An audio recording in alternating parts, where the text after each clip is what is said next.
Hello pro kabaddi fans. Pro kabaddi season 11లో మన Telugu Titans team అంచులంచులుగా విజయాలతో దూసుకెళ్తుంది. పవన్ కుమార్ తర్వాత టీంలో లేనప్పటికీ కూడా మేమున్నామని చెప్పి మన తెలుగు టైటన్స్ టీం ఏంటో ప్రూవ్ చేసుకుంటుంది. పవన్ కుమార్ తర్వాత లేకపోయినా కానీ మేము ఈ సీజన్లో ట్రోఫీని సాధిస్తామని అంటున్నారు. పవన్ కుమార్ తర్వాతకి ఇంజురీ అయినప్పటి నుంచి మన తెలుగు టైటన్స్కి కెప్టెన్గా విజయ్ మాలిక్ వ్యవహరిస్తున్నాడు. విజయ్ మాలిక్ కెప్టెన్సీలో మన తెలుగు టైటన్స్ టీం వరుస విజయాలు సాధిస్తూ వస్తుంది. అండ్ అసలు మ్యాటర్లోకి వస్తే ప్రో కబడ్డీ సీజన్ 11లో మ్యాచ్ నెంబర్ 66లో తెలుగు టైటన్స్ వర్సెస్ యుమోమా మధ్య జరిగింది. ఈ మ్యాచ్లో మన తెలుగు టైటన్స్ టీం యుమోమా టీం మీద 2 పాయింట్ల తేడాతో విజయం సాధించింది. యుమోమా టీం 29 పాయింట్లు అయితే మన తెలుగు టైటన్స్ టీం 31 పాయింట్లు. ఇప్పుడు మనం ఈ వీడియోలో మన Telugu Titans team raiders and defenders ఏ విధంగా పర్ఫార్మెన్స్ చేశారు అండ్ ఈ మ్యాచ్ తర్వాత పాయింట్స్ టేబుల్లో ఏ టీమ్స్ ఏ పొజిషన్స్లో ఉన్నాయి అండ్ పవన్ కుమార్ తర్వాత ఎప్పుడు టీంలోకి వస్తాడనేది ఈ వీడియోలో మనం తెలుసుకుందాం. పవన్ కుమార్ తర్వాత ఎప్పుడు టీంలోకి వస్తాడు అనే దానిపై వీడియో ఎండింగ్లో ఒక క్లారిటీ అయితే మీకు ఇస్తాను. వీడియోని అయితే ఎక్కడ స్కిప్ చేయకుండా చివరి వరకు చూడండి. ముందుగా మన తెలుగు టైటన్స్ రేటింగ్ విషయానికి వస్తే కెప్టెన్ విజయ్ మాలిక్ ఈ మ్యాచ్లో కేవలం 2 రేట్ పాయింట్ మాత్రం సాధించాడు. ఈ మ్యాచ్లో విజయ్ మాలిక్ తన నుంచి అనుకున్నంత పర్ఫార్మెన్స్ని అయితే అందించలేకపోయాడు టీంకి. అండ్ తెలుగు టైటన్స్ టీంలో సెన్సేషన్గా మారుతున్నటువంటి ఆశీష్ నర్వాల్ ఈ మ్యాచ్లో ఏకంగా 8 రేట్ పాయింట్లు సాధించాడు.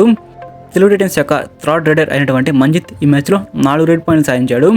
మన తెలుగు టైటన్స్ రేటింగ్ యూనిట్ అయితే ఈ మ్యాచ్లో పర్వాలేదు అనిపించారు. అండ్ డిఫెండింగ్ విషయానికి వస్తే రైట్ కార్నర్ డిఫెండర్ అయినటువంటి శంకర్ గడ ఈ మ్యాచ్లో 3 ట్యాకిల్ పాయింట్లు సాధించాడు. క్రిషన్ దుల్ ప్లేస్లో సబ్స్టిట్యూట్గా వచ్చి తన ఏంటో ప్రూవ్ చేసుకుంటూ వస్తున్నాడు శంకర్ గడ. అండ్ లెఫ్ట్ కవర్ డిఫెండర్ అయినటువంటి అజిత్ పవార్ ఈ మ్యాచ్లో 4 ట్యాకిల్ పాయింట్లు సాధించాడు. అండ్ రైట్ కవర్ డిఫెండర్ అయినటువంటి సాగర్ రావల్ ఈ మ్యాచ్లో 4 ట్యాకిల్ పాయింట్లు సాధించాడు. ఈ మ్యాచ్లో మన తెలుగు టైటన్స్ డిఫెన్స్ యూనిట్ అయితే చాలా కష్టపడ్డారు. అండ్ ఈ యుమోమా యొక్క రేటింగ్ విషయానికి వస్తే వాళ్ళ యొక్క మెయిన్ రైడర్గా వ్యవహరించినటువంటి మంజిత్ ఈ మ్యాచ్లో మొత్తం 12 రైడ్లు చేస్తే 7 రేట్ పాయింట్లు సాధించాడు. అందులో 6 టచ్ పాయింట్లు, 1 బోనస్ పాయింట్ ఉంది. అండ్ వాళ్ళ యొక్క సెకండ్ రైడర్గా ఉన్నటువంటి అజిత్ చౌహాన్ ఈ మ్యాచ్లో 1 రైడ్ పాయింట్ కూడా సాధించలేదు. ఈ మ్యాచ్లో అజిత్ చౌహాన్ అయితే సబ్స్టిట్యూట్ చేయడం జరిగింది. అండ్ వాళ్ళ యొక్క ఆల్రౌండర్ అయినటువంటి అమీర్ మొహమ్మద్ జఫర్ ధనుష్ ఈ మ్యాచ్లో 4 రేట్ పాయింట్లు సాధించాడు. అండ్ వాళ్ళ యొక్క కెప్టెన్ సునీల్ కుమార్ ఈ మ్యాచ్లో 4 ట్యాకిల్ పాయింట్లు సాధించాడు. పర్వేజ్ బెన్స్వాల్ ఈ మ్యాచ్లో 1 ట్యాకిల్ పాయింట్ కూడా సాధించలేదు.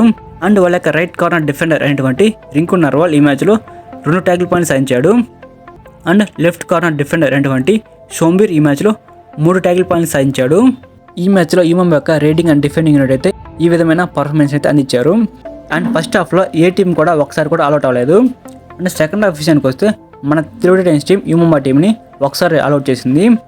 మ్యాచ్ పూర్తయ్యేసరికి యుమోమా టీం 29 పాయింట్లు, మన తెలుగు టైటన్స్ టీం 2 పాయింట్ల తేడాతో యుమోమా టీంని ఓడించింది. మన తెలుగు టైటన్స్ టీం 31 పాయింట్లతో మ్యాచ్ని అయితే స్వాధీనం చేసుకుంది. ఈ మ్యాచ్ తర్వాత పాయింట్స్ టేబుల్లో ఏ టీమ్స్ ఏ పొజిషన్స్లో ఉన్నాయని ఒకసారి చూసుకుంటే మొదటి ప్లేస్లో హర్యానా స్టేటర్స్ టీం ఉంది. 11 మ్యాచ్లు ఆడితే 8 మ్యాచ్లు గెలిచింది, 3 మ్యాచ్లు ఓడిపోయింది. సెకండ్ ప్లేస్లో యుమోమా టీం ఉంది. 12 మ్యాచ్లు ఆడితే 7 మ్యాచ్లు గెలిచింది, 4 మ్యాచ్లు ఓడిపోయి 1 మ్యాచ్ టైగా ముగించుకుంది. అండ్ థర్డ్ ప్లేస్లో పాట్నా పైరేట్స్ టీం ఉంది. 11 మ్యాచ్లు ఆడితే 7 మ్యాచ్లు గెలిచింది, 4 మ్యాచ్లు ఓడిపోయింది. అండ్ 4వ ప్లేస్లో పునేరి పాల్టస్ టీం ఉంది. 11 మ్యాచ్లు ఆడితే 5 మ్యాచ్లు గెలిచింది, 3 మ్యాచ్లు ఓడిపోయింది, 3 మ్యాచ్లు టైగా ముగించుకుంది. 5వ స్థానంలో మన తెలుగు టైటన్స్ టీం ఉంది. 11 మ్యాచ్లు ఆడితే 7 మ్యాచ్లు గెలిచింది, 4 మ్యాచ్లు ఓడిపోయింది. 6వ స్థానంలో జైపూర్ పింక్ ప్యాంథర్స్ టీం ఉంది. 10 మ్యాచ్లు ఆడితే 6 మ్యాచ్లు గెలిచింది, 3 మ్యాచ్లు ఓడిపోయింది, 1 మ్యాచ్ టైగా ముగించుకుంది. అండ్ 7వ ప్లేస్లో దబాంగ్ ఢిల్లీ కేసీ టీం ఉంది. 12 మ్యాచ్లు ఆడితే 5 మ్యాచ్లు గెలిచింది, 5 మ్యాచ్లు ఓడిపోయింది, 2 మ్యాచ్లు టైగా ముగించుకుంది. అండ్ 8వ ప్లేస్లో తమిళ తలవాస్ టీం ఉంది. 11 మ్యాచ్లు ఆడితే 4 మ్యాచ్లు గెలిచింది, 6 మ్యాచ్లు ఓడిపోయింది, 1 మ్యాచ్ టైగా ముగించుకుంది. అండ్ 9వ ప్లేస్లో యూపీఎస్ టీం ఉంది. 10 మ్యాచ్లు ఆడితే 4 మ్యాచ్లు గెలిచింది, 5 మ్యాచ్లు ఓడిపోయింది, 1 మ్యాచ్ టైగా ముగించుకుంది. అండ్ 10వ ప్లేస్లో బెంగాల్ వారియర్స్ టీం ఉంది. 10 మ్యాచ్లు ఆడితే 3 మ్యాచ్లు గెలిచింది, 5 మ్యాచ్లు ఓడిపోయింది, 2 మ్యాచ్లు టైగా ముగించుకుంది. అండ్ 11వ ప్లేస్లో గుజరాత్ జైన్స్ టీం ఉంది. 11 మ్యాచ్లు ఆడితే 2 మ్యాచ్లు గెలిచింది, 8 మ్యాచ్లు ఓడిపోయింది, 1 మ్యాచ్ టైగా ముగించుకుంది. అండ్ 12వ ప్లేస్లో బెంగళూరు బుల్స్ టీం ఉంది. 12 మ్యాచ్లు ఆడితే 2 మ్యాచ్లు గెలిచింది, 10 మ్యాచ్లు ఓడిపోయింది. సో మన తెలుగు టైటన్స్ టీం అయితే 5వ స్థానంలో ఉంది. సో ఇదనమాట ఈ మ్యాచ్ తర్వాత పాయింట్స్ టేబుల్లో ఏ టీమ్స్ ఏ పొజిషన్స్లో ఉన్నాయనేది. సో దాదాపుగా అయితే మన తెలుగు టైటన్స్ టీం ప్లే ఆఫ్స్కి అయితే క్వాలిఫై అయిపోతుంది. సో పవన్ కుమార్ తర్వాత యొక్క ఇంజరీ పైన రీసెంట్గా వచ్చిన అప్డేట్ ఏమిటంటే పవన్ కుమార్ తర్వాతకి అయితే కొన్ని రోజులు రెస్ట్ అయితే కావాలంట. సో పవన్ కుమార్ తర్వాత ప్లే ఆఫ్ సమయానికి అందుబాటులో ఉండే అవకాశం ఉందని అంటున్నారు. సో నేనైతే ప్లే ఆఫ్ సమయానికి పవన్ కుమార్ తర్వాత మన తెలుగు టైటన్స్ టీం తరపున కోర్టులో కనిపించాలని మనస్ఫూర్తిగా కోరుకుంటున్నాను.